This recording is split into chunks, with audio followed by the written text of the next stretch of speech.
and she has her path etched out for her. And joining her in conversation is Mr. Kishore Ajwani. Ladies and gentlemen, Mrunal Thakur.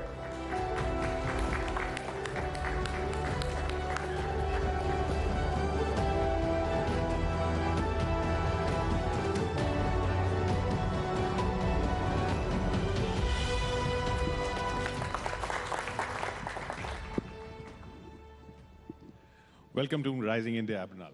Thank you. Thank you. Good afternoon, everybody. And when we say Rising India, who better than talk to you? Because आपने international film भी की और India की अलग-अलग languages में films भी की, मराठी से start किया. कितनी भाषाओं में film कर चुकी हैं आप? कितनी languages में? हिंदी, मराठी, तेलुगु, जो कि डब हुई बाद में मलयालम और तमिल में.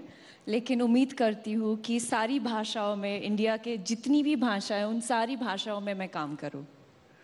तो जब कहा जाता है वन इंडिया वन सिनेमा, क्या अब आपको लग रहा है उसका एरा आ चुका है? Do you think this is the age of one India one cinema? Yes, this is the age. और मैं actually I can't tell you, I'm so proud to be entering the industry at this time because मुझे ना कि सिर्फ Marathi cinema का हिस्सा बनने को मिला, लेकिन हिंदी और तेलुगु. अभी 2 ऑस्कर्स भी आए हैं हमारे देश. And what could nothing prouder, you know, I'm so proud and I really want to represent India on a global level, you know. I want to narrate and tell the stories उन सारे लोगों के जो किसी ना किसी तरह से celebrate ने हम मतलब people are not able to know about their journey. So मुझे इन सारे लोगों का you know journey का हिस्सा बन के एक global platform पे उनकी story पहुंचानी है. That's my aim. So and people would want to know about your journey. Yes. When you would have been growing up, तब तो One India One Cinema नहीं था. Then cinema was dancing around the trees. तो आपने यही सपना लिया था कि ऐसा ही सिनेमा करना है? You know, बहुत लोग यहाँ पे बैठे हैं जिन्होंने बहुत ही संघर्ष, you know, they've had their share of journey, बहुत you know fight करके family से या circumstances से वो आज यहाँ तक पहुँचे. And I actually want to thank my family क्योंकि शुरुआत में मुझे उनका support नहीं था क्योंकि उन्हें डर लगता था कि क्या होगा, इंडस्ट्री कैसी है, अच्छे रोल्स मिलेंगे या नहीं मिलेंगे. बट टू बिगिन विथ जब टेलीविज़न से शुरुआत हुई तो एक अपनापन सा लगा और उससे एक स्टेप ऊपर मराठी सिनेमा से शुरुआत की. और क्योंकि मैं महाराष्ट्रन हूँ, फैमिली जब पूरी टीम और क्रू से आकर मिली, जो सब्जेक्ट्स थे उनके बारे में उनको पता चला, सो दे फेल्ट वेरी प्राउड. फिर लव सोनिया की बात आई और जब फिल्म रिलीज़ होने से पहले फिल्म फेस्टिवल सर्किट्स में जब राउंड्स कर रही थी, चाहे वो मेलबर्न इंडिया फिल्म फेस्टिवल हो या यू नो अमेरिका जब फिल्म गई, तो जो कमेंट्स आ रहे थे कि Mrinal you are the next Smita Patil. तो Smita Patil for me is my goddess. मैं उनको वर्शिप करती हूँ. उनके सारे फिल्म में मैंने बहुत स्टडी किए हैं और this is a very big complement specially for a Marathi girl. तो now my family says ki you know what Mrunal, we are proud of you. There's no looking back. Just one thing, जो भी film का आप हिस्सा बनोगे, make sure that the audience learns something out of it. एक conversation शुरू होनी चाहिए उस फिल्म के ख़त्म होने के बाद. It's my small effort as an actor to make this society a better place to live in. और आप शेयर करती हैं अपने फैंस के साथ, अपने ऑडियंस के साथ मोमेंट्स जिसमें आप स्ट्रगल भी करती हैं पर्सनली. वो क्यों शेयर करती हैं और ऐसा क्या होता है एक्टर की लाइफ में जो ऐसा स्ट्रगल करना पड़ता है? You know I am sure आप लोग बिलीव करेंगे मुझे, क्योंकि हमारे कुछ ऐसे दिन होते हैं जहाँ पर we feel very low, we feel कि शायद मैं ये नहीं कर पाऊँगी. लेकिन हर कोई वो अपनी वल्नरेबल स्टोरी लोगों के सामने बताना नहीं चाहता. लेकिन ये सक्सेस मिलने के बाद भी होता है? ऑफ कोर्स, इनफैक्ट और ज़्यादा, क्योंकि अगर आपकी फिल्म ज़्यादा सक्सेसफुल ना हो और सडनली सक्सेसफुल हो गई तो वो जो प्रेशर है वो और भी बढ़ जाता है. तो आई फील मेरे लिए इम्पॉर्टेंट है फर्स्ट ऑफ ऑल मैं एक फसाड नहीं रख सकती अपने सामने, क्योंकि वो दिख जाता है. I am very bad at lying. And what is more important is जो आजकल की जो पीढ़ी है who is so much engrossed into social media, जिनको सब लगता है कि आज ये यहाँ पे वेकेशन कर रहे हैं, यहाँ ये सब खुश है, सब हंस रहे. ऐसा नहीं है. I just wanted them to know that there is struggle, there is hard work, you need to be determined, you need to make sure that you work hard and you do not give up. क्योंकि बहुत से ऐसे लोग हैं मैं जिनको मिल रही हूँ, एक या दो अटेम्प्ट में ही वो जर्नी छोड़ देते हैं. they change careers. So आपको कभी ऐसा लगा?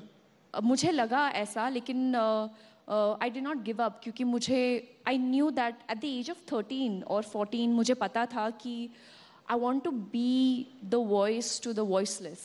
I wanted to, but at that age, you know, you're so naive, आपको पता नहीं होता आपको क्या करना है. तो बस ये पता था कि कुछ अलग करूँगी.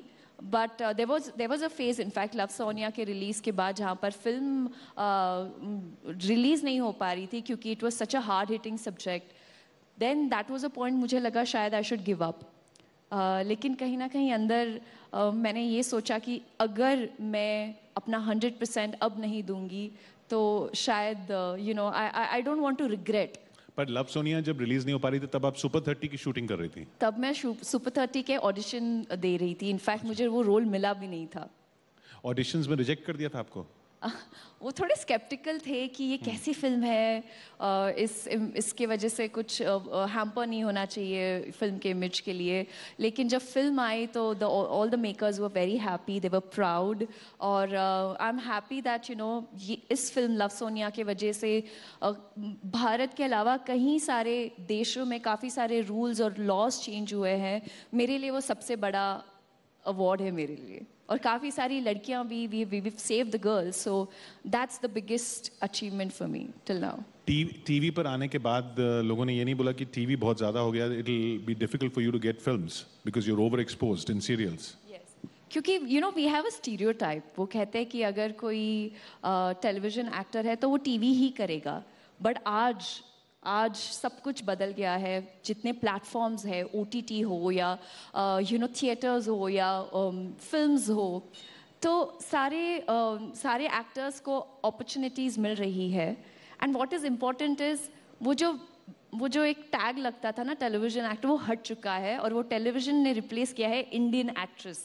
So today I am an Indian actress and a proud one. ये किसी ने बोला आपको उस वक्त कि नहीं हो पाएगा? बहुत बोला. क्या बोलते हैं क्योंकि बहुत लोग जानते नहीं हैं कि ये ऑडिशन और ये स्ट्रगल का प्रोसेस होता क्या है, तो क्या बोला गया आपको? कहते थे मुझे कि नहीं हो पाएगा, आप घर चले जाइए. घर चले जाइए? हाँ, आप टीवी के लिए बने हैं तो चले जाइए घर.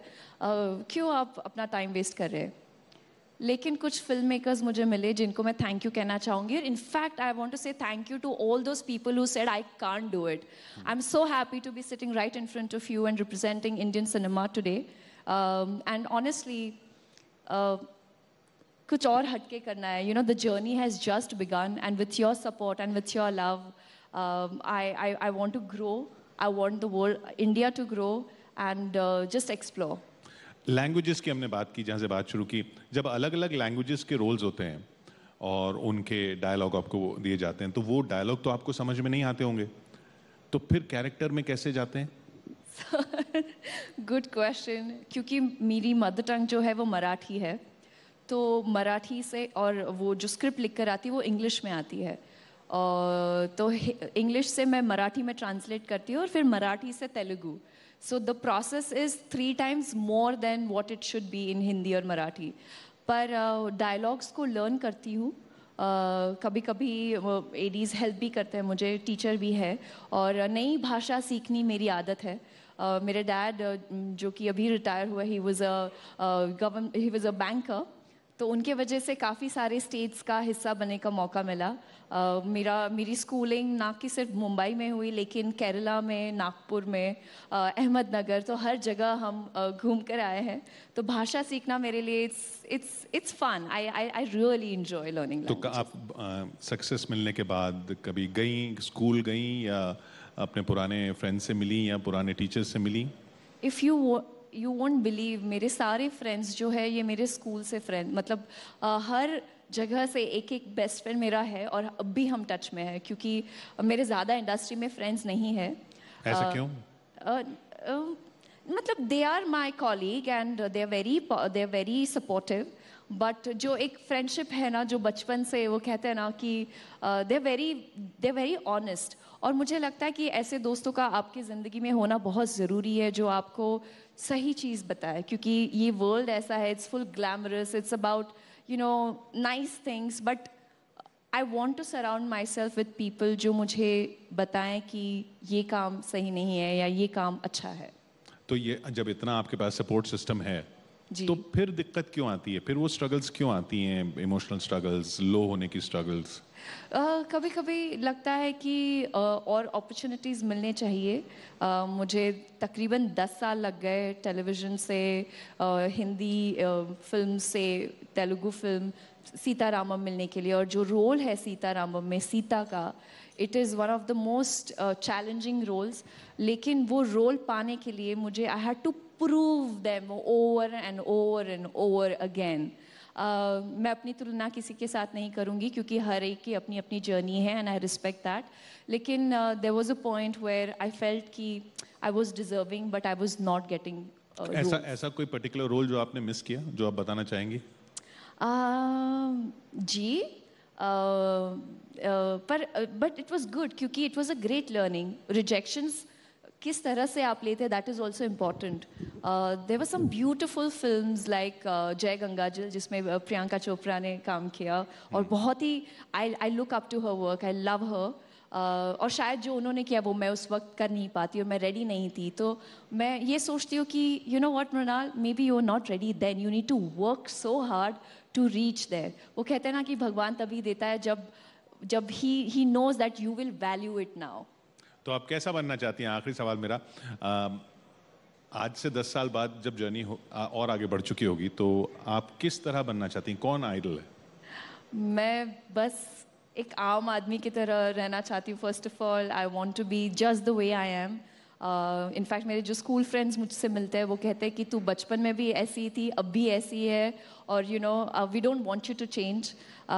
दूसरी चीज़, I just want to be a part of good cinema, change the definition of how Indian actresses are perceived in the films, you know. Just थोड़ा जिस तरह, मतलब I don't know, and also it's life is full of surprises. आपका support मिलेगा तो I'm sure I'll be able to be a part of lovely scripts, and I hope there are filmmakers who are watching and give me roles which are out of the box. मेरे ख्याल से audience भी इससे agree करेगी कि आपके friends ठीक कहते हैं, आप ऐसे ही रहिएगा। Thank you. Thank you so much. Thank you. Thank Mrinal you, Thakur. everybody.